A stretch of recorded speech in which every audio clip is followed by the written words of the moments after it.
La atleta Kiara Rodríguez ganó la carrera de los 100 metros y la medalla de oro en los Juegos Paralímpicos de Francia 2024. 87 asambleístas no acataron la orden de un juez para retomar 3 juicios políticos antes del de la ministra del Interior, Mónica Palencia, y votaron una resolución pidiendo a la Corte Constitucional que dirima la pugna. La Comisión de Fiscalización sí acató la orden de un juez. 9 miembros de una familia indígena de Aguarico fallecieron en un accidente en la vía Papayacta-Quito cuando el bus se volcó. Viajaban a la capital a pedir que la operación del bloque ITT no se suspenda porque pierden empleo y obras. Los clientes con deudas vencidas entre agosto de 2023 y agosto de este año podrán pedir su refinanciamiento con mejores condiciones. El ex juez Ángel Lindao, en el caso Plaga, reveló, ahora arrepentido, cómo benefició con sus fallos a políticos y al narcotraficante Leandro Norero. Los nombres de tiguerones y lobos aparecen en una lista de 56 instituciones financieras que reciben recursos y ofrecen créditos ilegales, según la Superintendencia de Bancos. La Fiscalía de Estados Unidos pide 19 años y 7 meses de prisión para el ex contralor del correísmo Carlos Pollitt y ordena el decomiso de $16.5 millones de sus cuentas. La Secretaría de Riesgos reporta 10 incendios activos en el país. El más fuerte en Loja, donde el fuego consume 5 cerros y está a solo 8 kilómetros de los barrios La Palmira y Siguaico, donde hay unas 200 casas. Europa y Latinoamérica rechazan la orden de arresto contra Edmundo González, emitida por la Fiscalía venezolana, y condenan la persecución y represión del régimen de Maduro.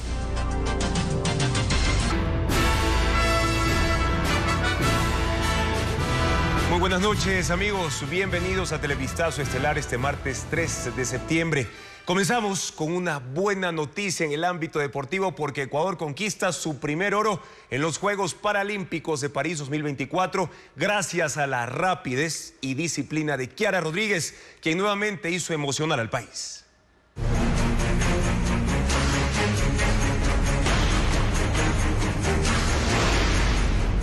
Kiara, 100 metros de oro.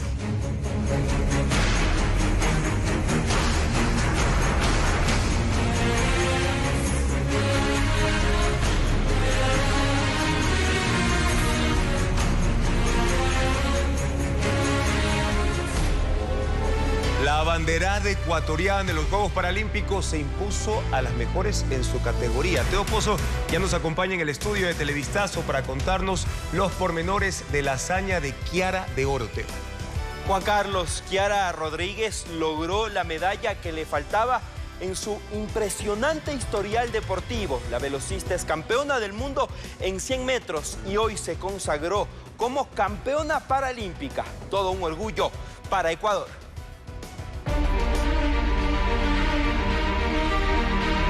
Ecuador se viste de oro nuevamente en el deporte paralímpico. Kiara Rodríguez consigue la primera medalla dorada en los Juegos de París 2024. La atleta de 21 años grabó con letras tricolor la pista de la prueba de los 100 metros planos. En la segunda ronda de clasificación, Kiara llegó a la final en un tiempo de 12.18 segundos, mientras en la prueba definitiva por el podio superó su marca, registrando un tiempo de 12.04 segundos y dejando atrás a la estadounidense Brittany Mason y a la neozelandesa Anna Grimaldi, quienes llegaron en el segundo y tercer puesto respectivamente. La actual campeona mundial cumple una nueva hazaña al conseguir la segunda presea dorada para el país en la historia de los Juegos Paralímpicos y la segunda medalla en París 2024, tras el bronce de Paulette Méndez en la prueba de impulso de bala. Impresionante actuación. Fue oro para Ecuador, oro para Kiara Rodríguez, que triunfa en los Juegos Paralímpicos de París 2024. Hoy se impuso a sus rivales en la competencia de estos 100 metros planos.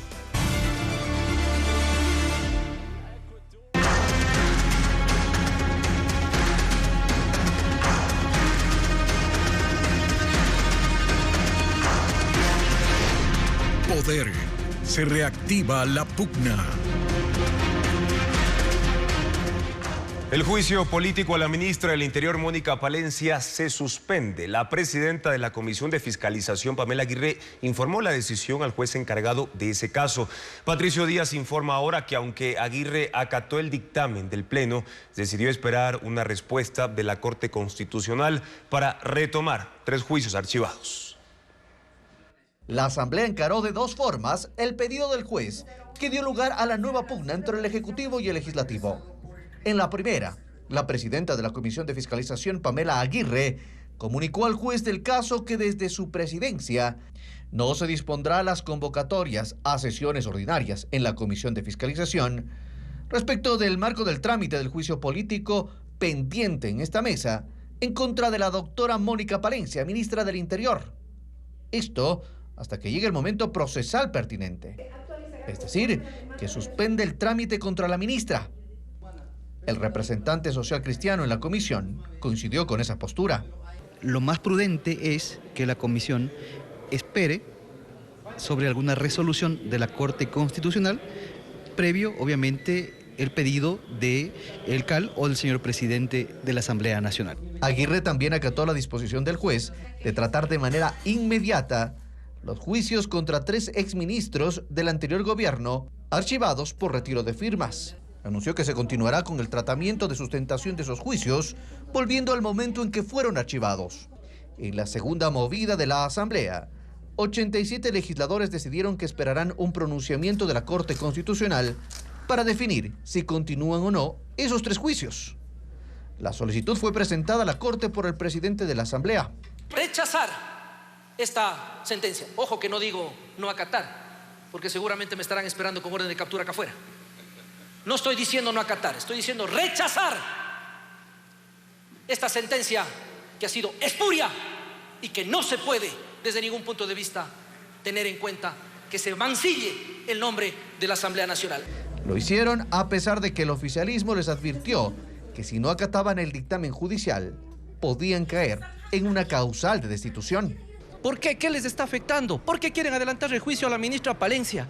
¿Por qué quieren adelantar el juicio a la fiscal Diana Salazar? ¿Por qué están peleando contra las mafias? La mayoría legislativa además incluyó en la resolución que se sancione a 2 legisladores de ADN por esta denuncia contra la Asamblea. Sentencia de la Corte Constitucional de la que depende la reactivación de 3 juicios políticos en la Asamblea fue emitida el año pasado. De hecho, analizó la resolución de una acción constitucional presentada por el expresidente del Consejo de Participación Ciudadana, Cristian Cruz, que fue negada. Fabiola Santana informa el presidente. La puja entre el Ejecutivo y el Legislativo, motivada por el juicio político a la ministra Mónica Palencia, tiene un precedente. En octubre de 2023, la Corte Constitucional sentó jurisprudencia respecto de las acciones constitucionales relacionadas a los juicios políticos en la Asamblea. Lo hizo en el contexto de un proceso impulsado en 2020 por el entonces asambleísta Henry Kronfle en contra de quien era presidente del Consejo de Participación Ciudadana, Cristian Cruz, por el uso de un carnet de discapacidad. Cruz quiso frenar ese juicio mediante una acción de medidas cautelares, pero una jueza la negó. El trámite continuó y fue censurado y destituido en octubre de 2020. La Corte Constitucional analizó la sentencia y dijo que la justicia constitucional no puede emplearse como un mecanismo para evitar o suspender un proceso de enjuiciamiento político, ni tampoco para revisar la procedencia, conveniencia o corrección del inicio, trámite y o resultado de este. Y dejó clara la separación de funciones del Estado. La justicia constitucional no puede ser utilizada para resolver conflictos de naturaleza política, pues estos deben ser resueltos en la arena política y no trasladados a la esfera jurisdiccional. La Corte decidió que esos precedentes sean observados en adelante por los jueces constitucionales, que el Consejo de la Judicatura envíe a sus correos la resolución y que esa institución y la Asamblea publiquen la sentencia en sus páginas web. El cumplimiento de ese precedente es el que se prevé ahora que sea examinado por la Corte Constitucional a pedido del presidente de la Asamblea. Y esto luego de que un juez nuevamente intervino en una decisión del Legislativo al ordenar que se retomen los juicios políticos de 3 exfuncionarios del gobierno de Guillermo Lasso antes del de la ministra del Interior, Mónica Palencia. Daniel Noboa deberá pedir licencia para participar de la campaña electoral que arranca el próximo 5 de enero. Así lo indicaron la presidenta y el vicepresidente del Consejo Nacional Electoral. Sin embargo, en Carondelet hay resistencia porque no quieren encargar temporalmente la presidencia a Verónica Abad. Las dos máximas autoridades del Consejo Nacional Electoral envían un mensaje directo a Carondelet.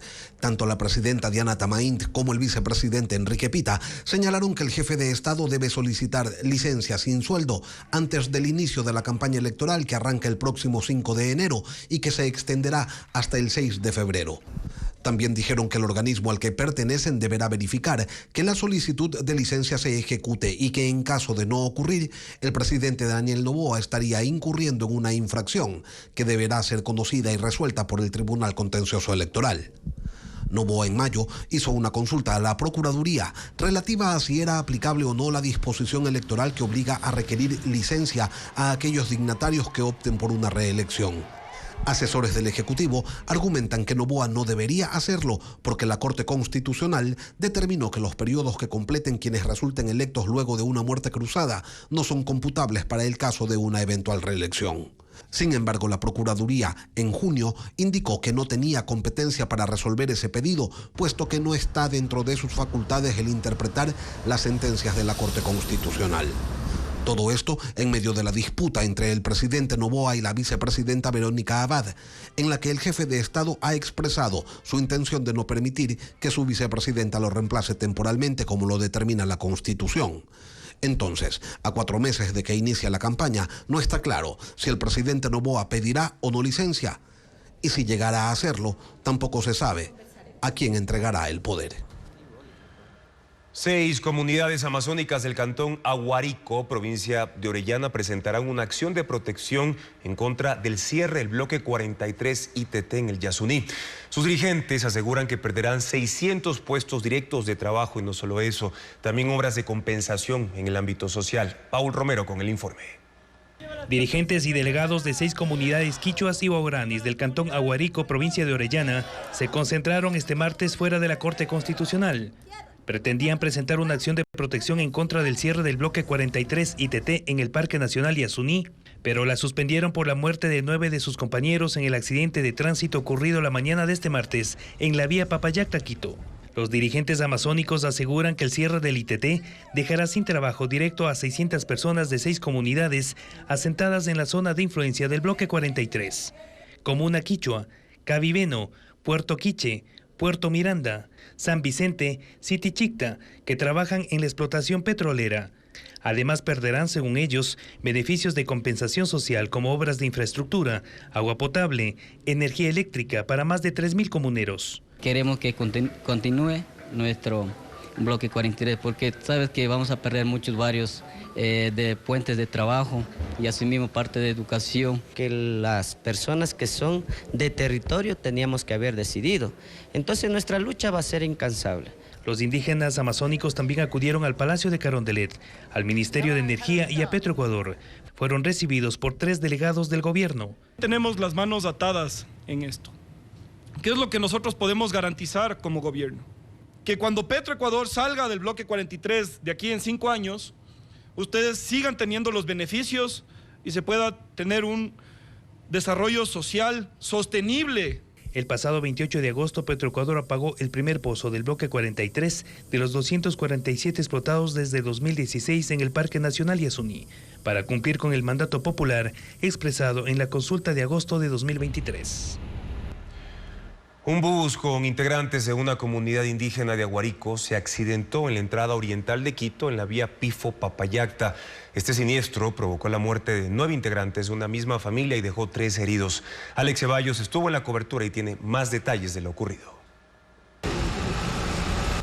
Viajaron cerca de 24 horas desde lo más profundo de la selva ecuatoriana con destino a Quito. Pero cuando faltaban 45 minutos para llegar, ocurrió el accidente de tránsito. 9 personas fallecieron, entre ellas un niño de 3 años. Todos son integrantes de una misma familia de la comunidad guaraní de Cabimeno, en Aguarico, provincia de Orellana. 13 personas más resultaron heridas. Aparentemente el bus sufrió una falla en el sistema de frenos. Durante 1 kilómetro, el conductor, quien también falleció, pitó para alertar de la emergencia. El bus se volcó aproximadamente en el kilómetro 6 de la vía Pifo-Papayacta. El dirigente de la comunidad explica que venían a participar en una concentración en el Parque del Arbolito. Querían exigir que el Estado continúe explotando el petróleo en el bloque ITT y que no se dé paso a los resultados de la consulta popular del año anterior, en el que se estableció que el crudo se quede bajo tierra. La comunidad no permitió que los cuerpos de las víctimas sean llevados por las unidades de medicina legal. Solicitaron que se permita llevarlos a su comunidad, ubicada en la frontera con Perú. El opositor venezolano Edmundo González Urrutia no pedirá asilo en alguna embajada, según declaró su abogado esta tarde.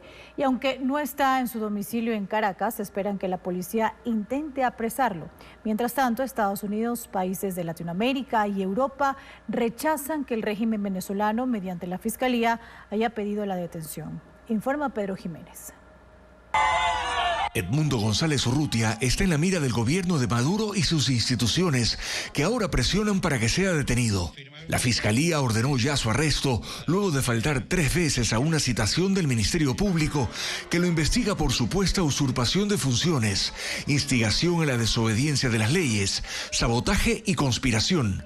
La oposición demostró con actas que González Urrutia había ganado las elecciones presidenciales, pero entes estatales controlados por el régimen proclamaron sin pruebas la reelección de Nicolás Maduro. González podría perder su libertad en cualquier momento. Se desconoce su paradero. En casa solo está su esposa y, según el abogado José Vicente Haro, no ha pensado en solicitar asilo. No se ha pedido el asilo, no se ha pedido una situación en calidad de huésped en una embajada. Eso es un asunto que no se ha planteado. La situación de Edmundo González ha movilizado a varios países a condenar la actitud del régimen venezolano. Argentina, Costa Rica, Guatemala, Paraguay, Perú, República Dominicana y Uruguay emitieron una serie de comunicados. Así también el gobierno de Ecuador, que ha rechazado la orden de arresto y señala: los supuestos delitos que se le imputan al señor González Urrutia muestran claramente la persecución política, el irrespeto a la separación de poderes y de las garantías mínimas del debido proceso. Y por tanto, la vocera del gobierno español, Pilar Alegría, también se mostró opuesta a la orden contra González. Que rechazamos, como no podía ser de otra forma, cualquier intento de cercenar sus derechos fundamentales. Y Estados Unidos, a través de la cuenta de la embajada de ese país en Venezuela, dice: Edmundo González ha promovido la reconciliación nacional y nos sumamos a la creciente lista de socios internacionales que condenan esta orden de arresto injustificada. Señalan también que Maduro actúa contra González Urrutia en lugar de reconocer su derrota electoral y prepararse para una transición pacífica del poder. Pero Maduro insiste en atacar a González, quien no ha tenido apariciones públicas desde el día siguiente de las elecciones y no asistió a las convocatorias del Consejo Electoral, del Tribunal Supremo de Justicia, ni a las citaciones de la Fiscalía. Eres un cobarde. Él pretende estar por encima de las leyes. Mientras que la líder María Corina Machado ha dicho que el gobierno ha perdido toda noción de la realidad y que las amenazas solo lograrán aumentar el apoyo del mundo a González Urrutia. Mientras tanto, Nicolás Maduro decretó que se adelanta la Navidad en Venezuela para el 1 de octubre. Maduro se refirió a la situación en el país y destacó que, a pesar de los ataques que él llama fascistas, no pudieron contra la revolución bolivariana y la conciencia del pueblo. Y en respuesta, decidió que empiece la época navideña antes. Algo similar hizo en 2020. En aquella ocasión anunció el inicio de la fiesta el 15 de octubre como maniobra para desviar la atención pública de los graves problemas en Venezuela durante la pandemia. Al año siguiente, en redes sociales, comunicó la llegada anticipada de la Navidad el 4 de octubre. Los clientes de la banca con deudas vencidas desde el año pasado podrán refinanciarlas. La Junta de Política Financiera ya emitió una resolución que obliga a las entidades de crédito a acordar nuevas formas de pago. Francisco Garcés en el siguiente reportaje explica los alcances de esta decisión. Los clientes que tengan créditos y que hayan caído en mora entre el 10 de agosto del año pasado y el 30 de agosto de este año podrán refinanciarlos en mejores condiciones. La Junta de Política Financiera emitió una resolución que obliga a que las instituciones del sistema financiero creen mecanismos de alivio para beneficiar a los deudores que no hayan podido cumplir con sus pagos. El cliente deberá solicitar ante el banco o cooperativa para acceder al sistema. El plazo máximo es hasta el 31 de mayo del 2025. La entidad financiera analizará cada solicitud y si la acepta no cobrará gastos legales, tarifas ni costos y podrá también ofrecer nuevos periodos de gracia para el pago. Si el deudor tiene más de un crédito, podrá unirlos. En caso de los préstamos otorgados en los sectores del microcrédito o crédito productivo, bancos y cooperativas podrán otorgar nuevos créditos al deudor, que pasarán a la categoría de cliente que cumple y se mantendrán en ella mientras paguen las cuotas. Las entidades financieras deberán evaluar los riesgos de cada operación, la capacidad de pago del cliente, pero sobre todo su voluntad de honrar sus compromisos. El sistema de refinanciamiento de acreencias implica normalmente la reducción de las cuotas y créditos con mayores plazos. Esas condiciones, según la resolución, se definirán según el acuerdo que el cliente haga con la entidad financiera. Para verificar el cumplimiento de la resolución, cada banco o cooperativa deberá llevar un registro mensual del número de operaciones refinanciadas, los montos renegociados, los nuevos recursos entregados, la categoría de cada crédito y la provincia donde han sido entregados. 56 instituciones no autorizadas ofrecen créditos e inversiones ilegalmente en el país. Al menos 4 constan en los registros de 2 o más años. La Superintendencia de Bancos detectó estas irregularidades, como le informa Adriana Bermeo. La oferta de un crédito preaprobado hecha por WhatsApp o en un anuncio en redes es la primera alerta de una posible estafa. Peor aún si ofrecen altas ganancias por invertir o piden para desembolsar ese préstamo que el beneficiario deposite dinero por gastos administrativos.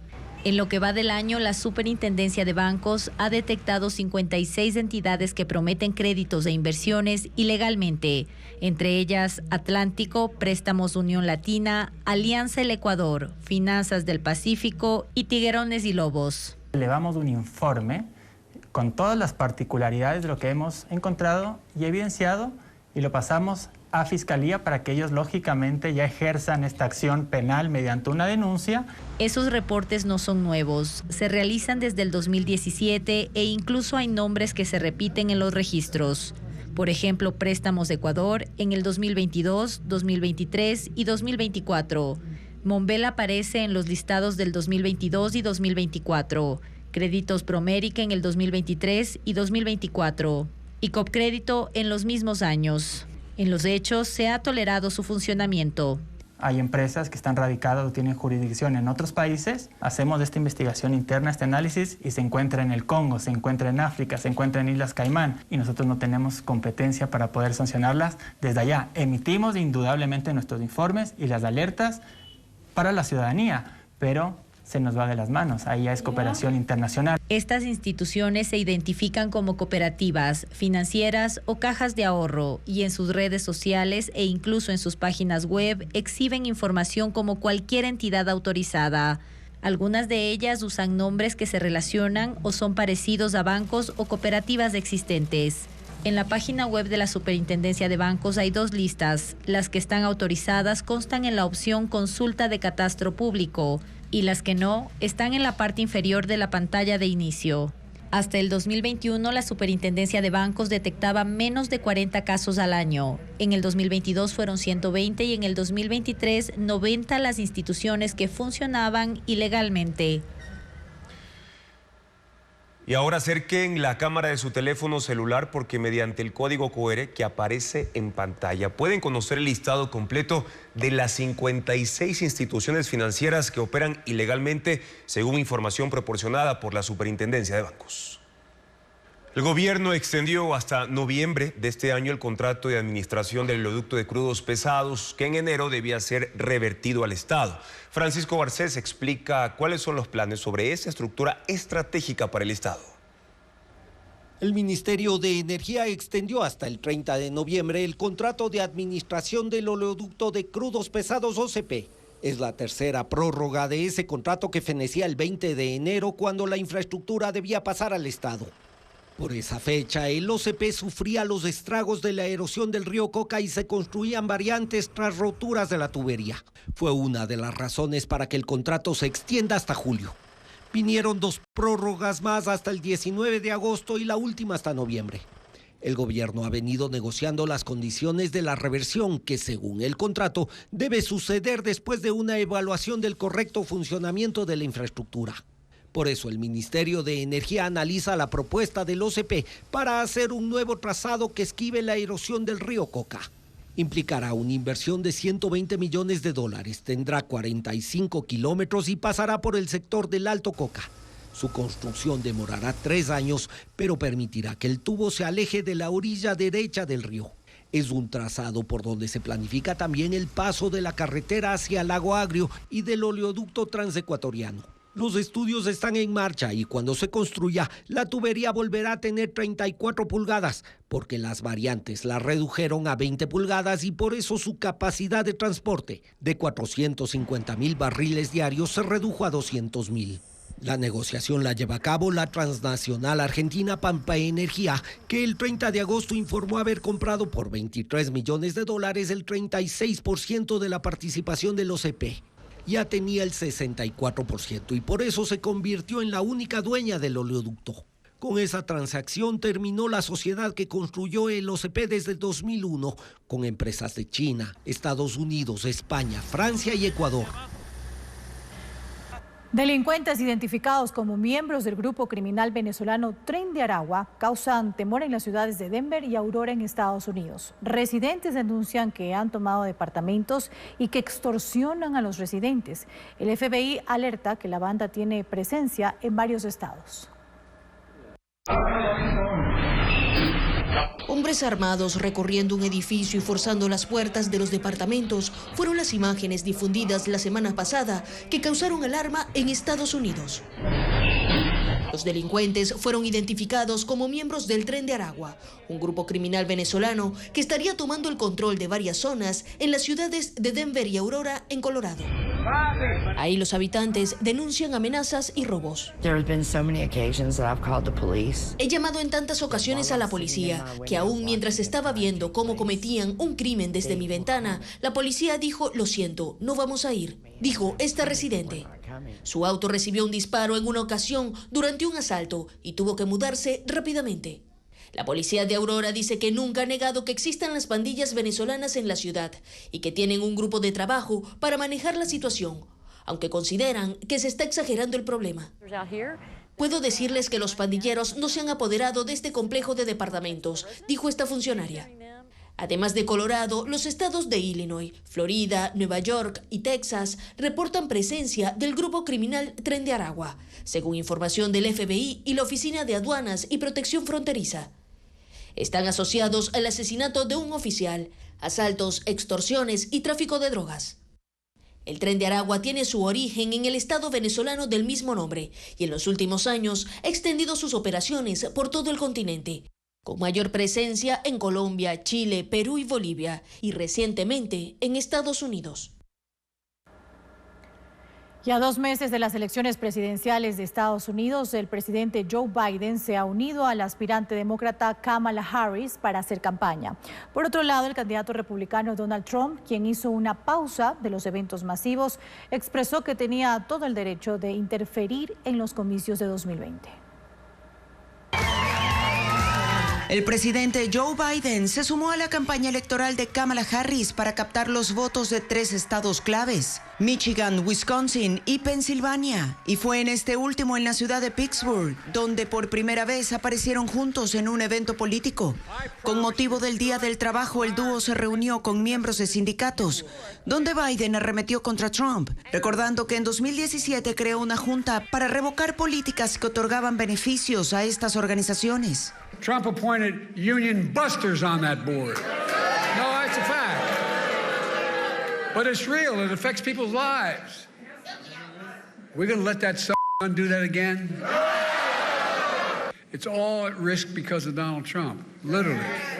With a stroke of the pen, he can get rid of a lot of this.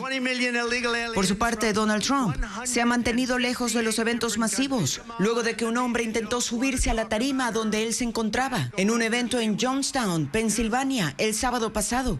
Sin embargo, anunció que visitará la ciudad de Harrisburg, del mismo estado, mañana. El domingo, Trump dio una entrevista para Fox News en la que se refirió a las acusaciones federales en su contra por interferencia en los resultados electorales de 2020. Aseguró que tenía todo el derecho de hacerlo, argumentando que le hicieron fraude y que toda esta situación solo ha aumentado su popularidad entre los votantes. Pero los sondeos muestran una ventaja de Harris sobre Trump de hasta el 5%. Harris lidera entre los votantes a favor del aborto y las mejoras en el sistema de salud, mientras que los seguidores de Trump tienen confianza en él para mejorar la economía y la seguridad fronteriza. El Papa Francisco llegó a Indonesia en la primera escala de su gira por Asia y Oceanía. Luego de un vuelo de 13 horas desde Roma, aterrizó en el aeropuerto de Yakarta, donde fue recibido por el ministro de Asuntos Religiosos y por niños vestidos con trajes tradicionales que le ofrecieron flores. Saludó a las delegaciones y a la Guardia de Honor y se trasladó a la Nunciatura, donde se reunió con enfermos, migrantes y huérfanos. El Papa dará 2 discursos y el jueves tendrá un encuentro interreligioso en una mezquita y una misa en un estadio. Un incendio forestal se mantiene sin control en el departamento de Calamuchita, provincia de Córdoba, en Argentina. Una zona de pastizales y bosques de pinos complican la labor de los bomberos. El fuego comenzó el fin de semana y aunque algunos focos fueron apagados, el viento impulsa las llamas en otros sectores. Fue necesario evacuar una comunidad para salvar la vida de los habitantes y poder proteger sus viviendas. Un documental sobre las prácticas ancestrales de la Amazonía y 2 comedias teatrales son parte de la agenda cultural de estos días. María Belén Goncalves tiene más información sobre estas actividades.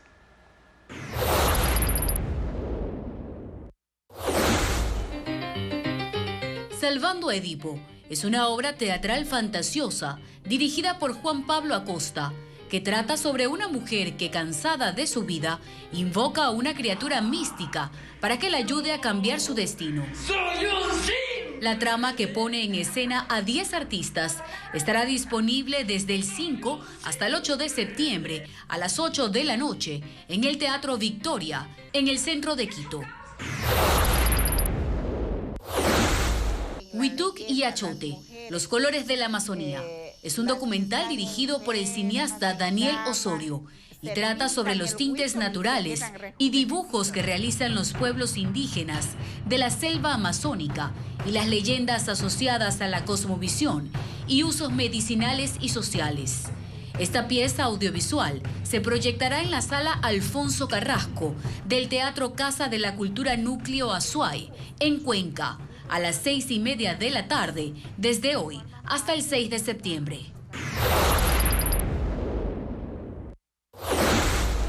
Retornan con nuevas aventuras de Michi, Melo y Tita, personajes interpretados por los actores David Reynoso, Víctor Arauz y Cristian Maquilón. Esta vez la Michi y la Melo se quedan sin dinero y sin hogar, por lo que Tita las acoge en su finquita de la Troncal y pondrá a prueba la humildad y la amistad de estos personajes. Las funciones estarán disponibles este 6, 7 y 8 de septiembre a las 8 de la noche en el Teatro Fedenador en Guayaquil. Un tribunal de la Corte del Guayas ratificó el abandono de Javier Jordán en la causa que interpuso en contra de Diario Expreso por daño moral, con la que exigía una millonaria indemnización. Jordán actualmente es prófugo de la justicia y procesado en el caso Metástasis. Un tribunal de lo civil de la Corte Provincial del Guayas ratificó este lunes el abandono de Javier Jordán en la causa que interpuso en contra de Diario Expreso en el 2022 por daño moral y en la que exigía $5 millones. La audiencia de juicio en esta causa se realizó en febrero de este año. Sin embargo, ni Javier Jordán ni su abogada María de los Ángeles Jordán, quien es su sobrina, acudieron. Ellos justificaron su ausencia alegando que días atrás había fallecido el hermano de Jordán. Sin embargo, él tenía otro abogado, José Luis Hidalgo, quien tampoco acudió. Quien perfectamente pudo haber ido a la audiencia. Y nunca explicaron por qué el señor Hidalgo no fue a la audiencia. En consecuencia, se declaró el abandono de la causa. Sin embargo, la decisión fue apelada y este lunes el abogado Hidalgo señaló que su ausencia en febrero también se debió a la muerte del hermano de su defendido. Esto fue rebatido por la defensa de Diario Expreso y acogido por el tribunal. Declaró que efectivamente no había habido ninguna justificación para que el abogado Hidalgo, procurador del señor Jordán, no haya asistido a la audiencia y en consecuencia la Corte ayer confirmó la orden de tener por abandonado el reclamo del señor Jordán. Esta demanda se interpuso luego de que Diario Expreso y otros medios de comunicación publicaron información de interés público cuando el entonces asambleísta Fernando Villavicencio difundió una fotografía donde Javier Jordán estaba en una piscina en Miami junto a Ronnie Aliaga, que para esa fecha también era legislador. Jordán es prófugo de la justicia y está procesado en el caso Metástasis. La Fiscalía le formuló cargos por delincuencia organizada y lo señaló como administrador de los bienes del narcotraficante Leandro Norero, quien fue asesinado en 2022. Y los procesados del caso Purga buscan salir de la cárcel interponiendo varios recursos que se resuelven antes de la audiencia de dictamen fiscal y llamado a juicio. Fabiola Santana con los resultados de esas diligencias. La Corte Nacional de Justicia resuelve los últimos recursos interpuestos por los procesados del caso Purga con los que buscan salir de prisión. Este martes, un tribunal presidido por el juez Julio Inga rechazó la apelación a la prisión preventiva solicitada por la expresidenta de la Corte de Justicia del Guayas, Fabiola Gallardo, y otros 7 imputados. Este miércoles se instalará otra audiencia que tiene el mismo fin, una de revisión, suspensión o revocatoria de la prisión preventiva. A esa diligencia asistirá la testigo protegido y exjurídica del Cuerpo de Ingenieros del Ejército, Ruth Solano. La semana pasada, ella denunció ante un juez que militares la instigan al suicidio en la cárcel de Cotopaxi para evitar que delate a esa institución sobre la corrupción en una acción de protección. El juez ordenó su traslado a una cárcel de Quito hasta que este miércoles se resuelva el cambio de su medida cautelar, también solicitada por la fiscal Diana Salazar tras su testimonio anticipado. En el caso Purga aún está pendiente la fecha de la audiencia en la que la fiscal acusará y pedirá que se llame a juicio a los procesados. Hace 2 meses se hizo la solicitud sin que se defina el día. Entre los 25 procesados está el ex asambleísta social cristiano Pablo Muentes, quien permanece en la cárcel La Roca de Guayaquil. La policía y las Fuerzas Armadas actualizaron ya los manuales del uso legítimo de la fuerza para regular la utilización de armas y munición letal en la lucha contra los grupos delincuenciales. En 2024 fueron neutralizadas 76 personas en enfrentamientos, pero ¿qué establecen estos manuales ahora? Paul Romero detalla su contenido. La policía y las Fuerzas Armadas actualizaron sus manuales para el uso legítimo de la fuerza.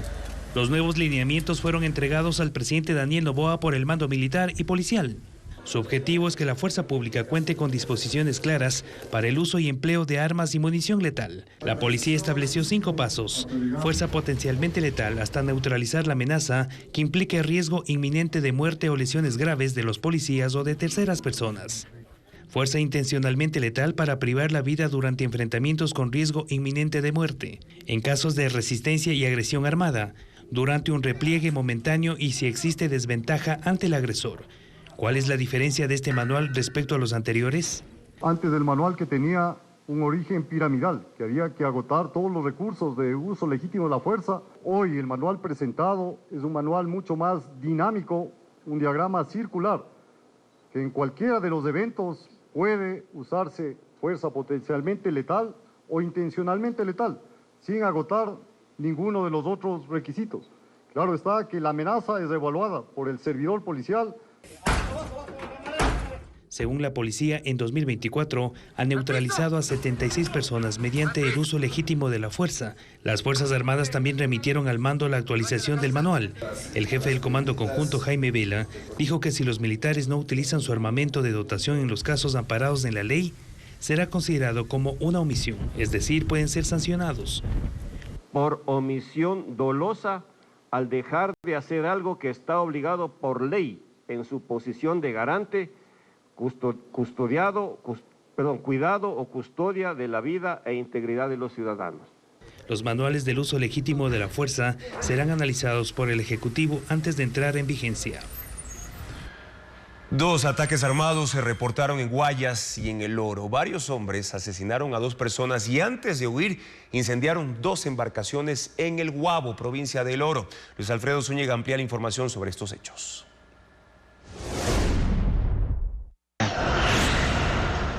La madrugada de este martes en la comuna Bajo Alto del cantón El Guabo, provincia del Oro, 2 embarcaciones ardieron. Según informes de la policía, estas personas llegaron a las 4:30 de la mañana en lanchas y se dirigieron a un domicilio en el que asesinaron a 2 hombres. La policía señaló que esto se debería a una guerra entre facciones de la banda criminal Los Lobos que se disputan ese sector.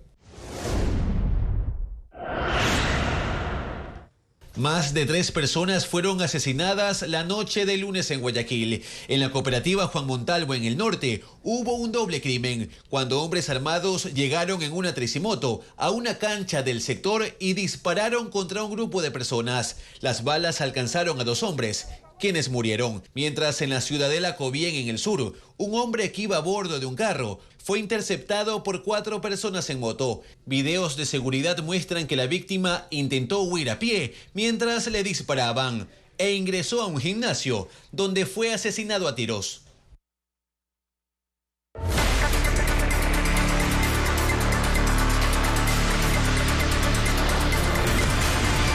Incendios. Combate cuesta arriba. La Secretaría Nacional de Gestión de Riesgos reporta que hay 10 incendios forestales activos. Los bomberos y otras instituciones de socorro ya lograron controlar solo 3, pero con ayuda de los equipos de Perú y Colombia. Diego Cuenca con las imágenes de las afectaciones. Otro incendio forestal consumió 380 hectáreas en el cantón Espejo, en Carchi. El fuego afecta a la zona de amortiguamiento de la Reserva Ecológica El Ángel. Desde la madrugada de ese martes, 16 personas, entre bomberos, comuneros y guardaparques, intentan controlar la emergencia, pero se complica por la alta radiación solar y los vientos que alcanzan los 60 kilómetros por hora, que propagan las llamas. Mientras en Azuay esta mañana los bomberos lograron apagar el fuego en 180 hectáreas del Cerro San Pablo, en el cantón San Fernando. Ahí los helicópteros hicieron 64 descargas de 30.100 litros de agua. La Secretaría de Gestión de Riesgos reportó que este martes hay 10 incendios forestales activos en Carchi, Imbabura, Cotopaxi, Chimborazo, Azuay y Loja. Solo 3 fueron controlados. Para atender esas emergencias, el gobierno de Colombia envió un avión con equipos y personal especializado en operaciones aéreas para extinción de incendios. La aeronave llegó el domingo a Guayaquil y contenía 3 enormes baldes con capacidad para 10.000 galones de agua. Estos accesorios fueron trasladados a Loja. La Fuerza Aérea de Colombia nos ha facilitado en préstamo 3 equipos de estas características y 2 técnicos que son expertos en el funcionamiento de estos equipos, han entrenado a nuestro personal y a partir del día de hoy vamos a enfrentar junto con las aeronaves de la Fuerza Aérea del Perú desde Loja estos incendios. Esa ayuda se suma a los trabajos que está haciendo el gobierno peruano, con 2 aeronaves que operan desde Piura y otras 2 desde Catamayo. Hasta este martes han realizado 19 misiones con 25 horas de vuelos. Y aunque en Quilanga el incendio forestal ya fue controlado anoche, la emergencia se desplazó ahora a las montañas de la parroquia Quinara de ese cantón lojano. Las llamas se han propagado debido a los fuertes vientos y están a 8 kilómetros del área poblada en un cerro. Alejandra Sánchez tiene más información de lo que ocurre. 1.740 hectáreas han sido consumidas por el incendio forestal en la parroquia Quinara del cantón Loja. El fuego se propagó desde Quilanga y la emergencia ahora se centra en 5 cerros: Paja Blanca, Taranza, Plaza del Inca, Yambala y Cirugua. En este último se encuentra el foco del incendio. Sus laderas abarcan los barrios La Palmira y Zahuayco, donde hay alrededor de 200 viviendas. El acceso a las cumbres es complicado por el terreno rocoso y los fuertes vientos que alcanzan los 70 kilómetros por hora. Un equipo de 10 bomberos junto a 6 comuneros han formado un cordón para impedir que las llamas se expandan. Se dispuso que vamos a hacer 2 frentes de trabajo. El primer frente, que es la parte aérea, y la segunda, la parte terrestre. Según el Cuerpo de Bomberos de Loja, el fuego está a 8 kilómetros de la población. Quinara, con 2.500 habitantes, es una zona dedicada a la ganadería, y en el Cerro Sirúa también hay áreas de pastoreo, lo que mantiene en alerta a los productores, quienes temen no tener dónde resguardar a sus animales. Hay ganado porque no tienen a dónde ponerlo, y lo que realmente queda es peor sin una rama de hierba donde puedan alimentarse los animalitos. 2 helicópteros de la Fuerza Aérea Ecuatoriana y Peruana, junto con 2 aviones, realizan descargas de agua sobre la zona afectada, con la meta de completar 30 intervenciones. La Fiscalía General allanó las oficinas del Viceministerio de Minas y de la Agencia de Regulación y Control Minero en Quito como parte de una investigación por presuntas irregularidades en el otorgamiento de catastros mineros. El ministro de Energía informó en un comunicado que prestará las facilidades para este proceso investigativo y aseguró que las irregularidades se cometieron en años anteriores.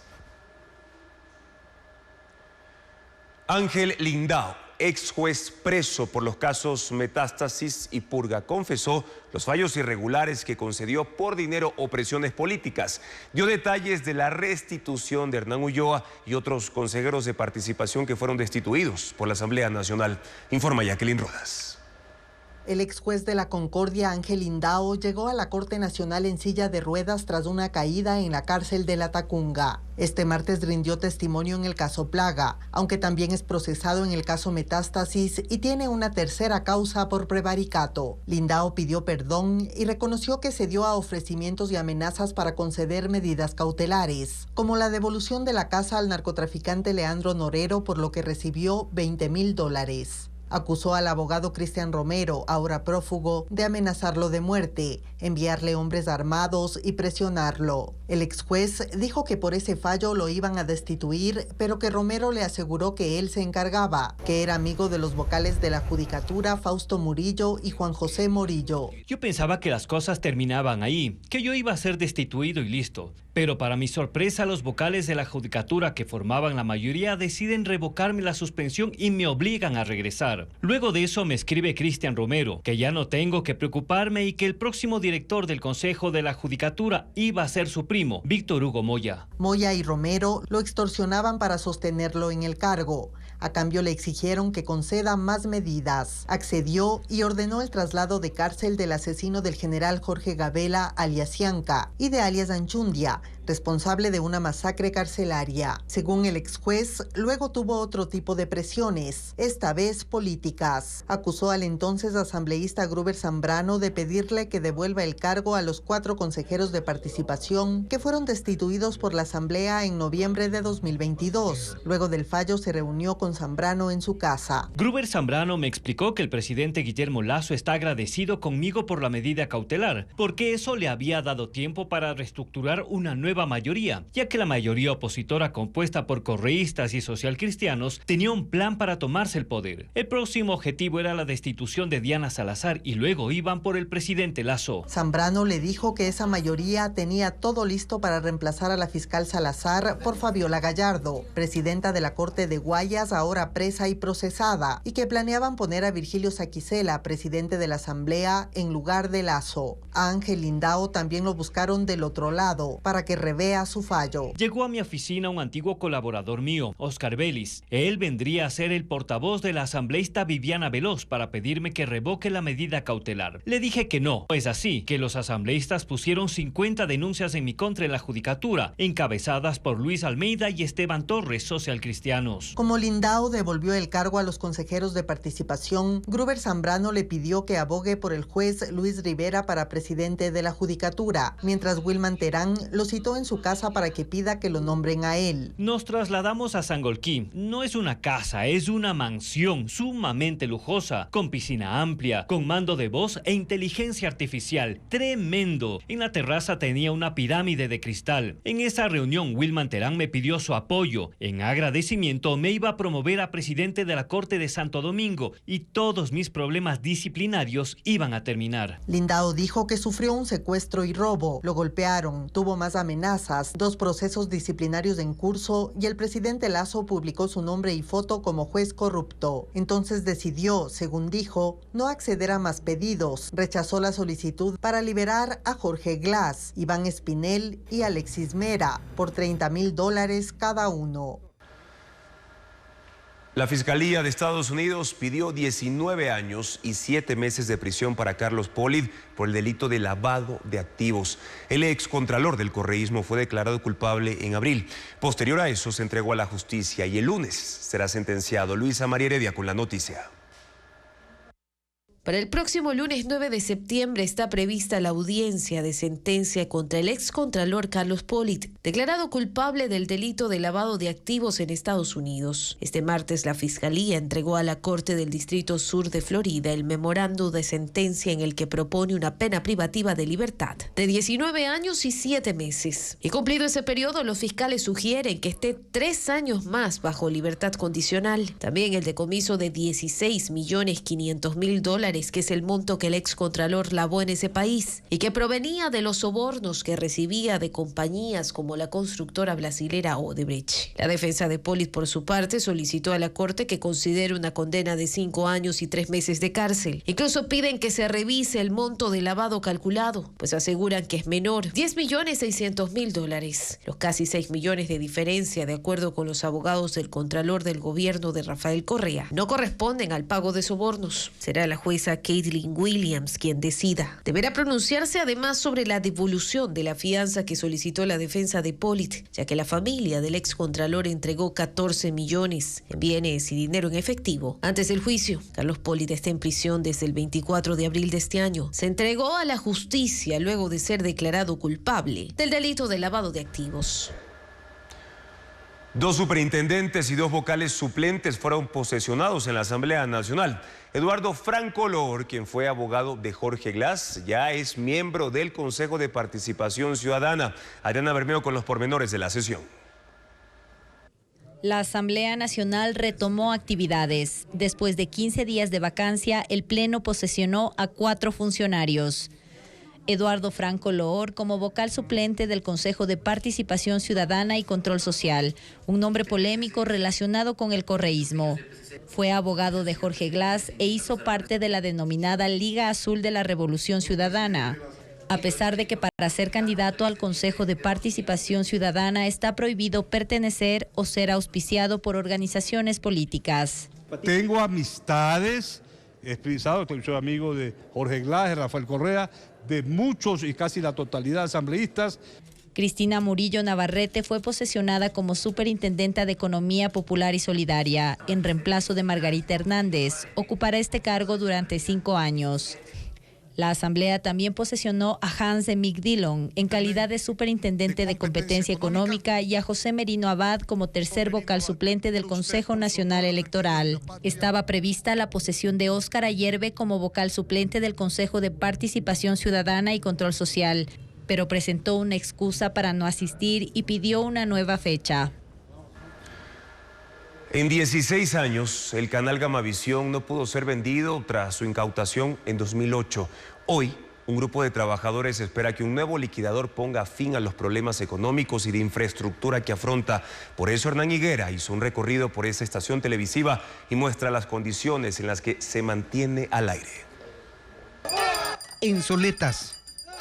Así terminó Gamavisión, uno de los 17 medios de comunicación incautados en el 2008 por la Agencia de Garantía de Depósitos a los dueños del Filan Banco para garantizar los depósitos de los clientes de la banca quebrada.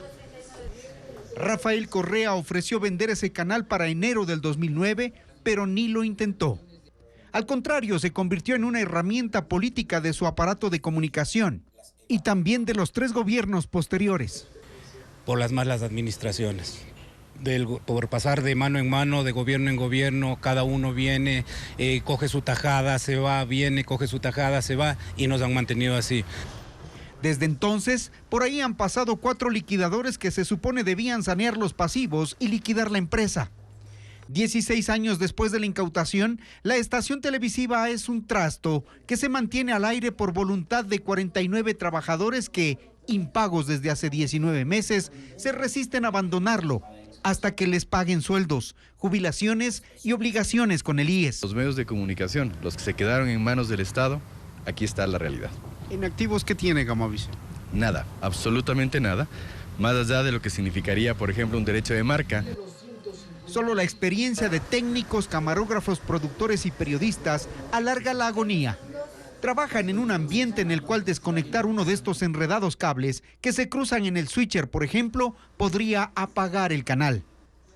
En el área de control técnico, con remiendos y cientos de cables entrecruzados e interconectados, hacen que rústicamente aún puedan transmitir. Hace 15 años nos quedamos atrapados con estos equipos. Sí, ya deberíamos haber renovado hace mucho tiempo. Este montón de cableados no deberían estar porque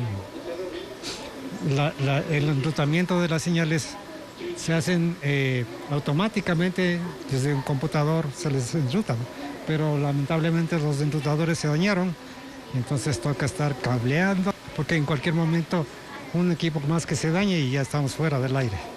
Esto bajo techos que se descuelgan y riesgos de inundación por las tuberías viejas de agua que no cesan de ser remendadas rústicamente. Y nos toca estar poniendo prensas y estar pegando con llantas, buscando llantas para tapar los huecos. Gamavisión dejó de recibir recursos por falta de pauta publicitaria, todo producto del uso y abuso político. En una de las últimas acciones de la liquidadora cesante, por $6,000 se logró vender a los chatarreros las antenas de transmisión y todos los aparatos que estaban apilados en las instalaciones. Así, Gamavisión agoniza en medio de una vigilia de sus trabajadores que piden el pago de $4 millones que, según ellos, se requiere para ponerle fin a lo que fue Gamavisión. Las noticias regresan mañana a las 5:55. En contacto directo estarán la medallista paralímpica Paulette Méndez para analizar su triunfo y sus próximas metas tras el bronce en París 2024. Además, nos acompañará Jimena Romero, gerente regional de Bloomberg Philanthropies en seguridad vial, para examinar lo que se debe hacer en forma creativa para tratar de reducir las tragedias en las carreteras del país. Sigan las noticias, amigos, a toda hora en ecuavisa.com. Siempre los esperamos en ese espacio con información verificada con el sello de Televistazo. Buenas noches.